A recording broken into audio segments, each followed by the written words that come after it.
BMAC, the leader in that division, the Atlanta Falcons, looked like they would have a pretty easy victory. I know it's never easy in the Superdome, but the Saints had lost 7 straight games. They had just fired their coach, Dennis Allen. The Falcons go in there and completely lay an egg. They fall 20-17. Kirk Cousins with a late, costly interception. How does this happen?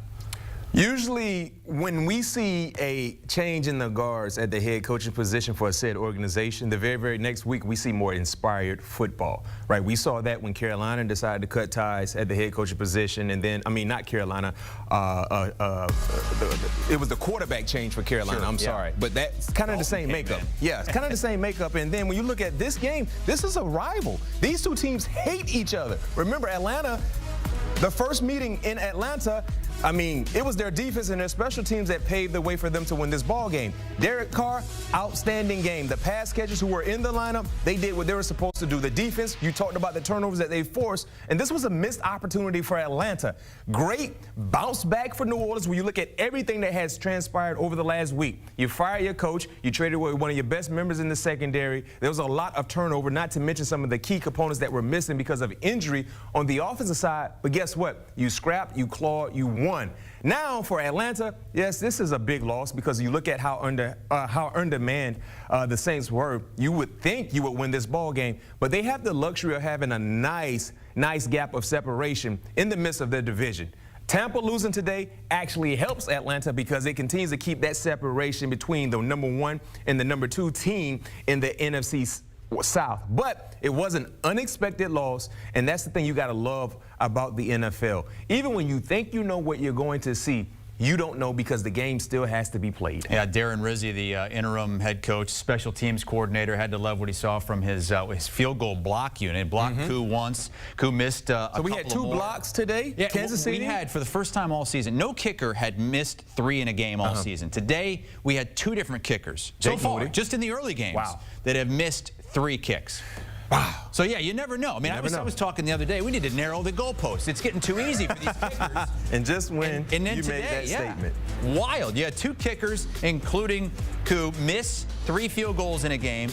And then you had the Broncos kicker miss a 35-yarder at the end of a game that would have given the Broncos the victory. Will Lutz had his 35-yarder blocked. How do you explain it? Well, special teams, it matters. That's why it's special, because you need special people to be on that side of the football to do what they've been doing, and you have to continue to fight because you just don't know when your opportunity may come through for you to have a deciding play in terms of winning and losing.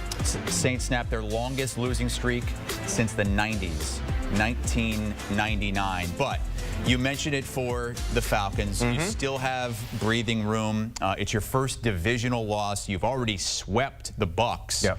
I guess the question becomes, now how do you get yourselves back on track? It looks like they still have a great track to win the division, but how do you bounce back from this? #1, you got to be cleaner with the football. We saw some untimely turnovers surface today that led to the win by the New Orleans Saints. You have to clean that up. Red zone efficiency on the defensive side. We saw sound execution by the Saints offensively in the red zone. Not so much for Atlanta. So they got to find a way to clean those things up. And also, too, you got to either through scheme or just hard play, find a way to put pressure on opposing quarterbacks. That has been the issue for Atlanta. You would be surprised to see them play as well as they played because they don't really put relentless pressure on opposing quarterbacks in terms of sacking quarterbacks or just making things hot in the pocket for those said quarterbacks. So those are things they need to clean up. But luckily enough for Atlanta, their neighborhood is not very intense. You know what I mean? They got the best house in the neighborhood. I don't see that changing anytime soon because they're the healthier team out of all the teams in the division. They're the most talented team as well.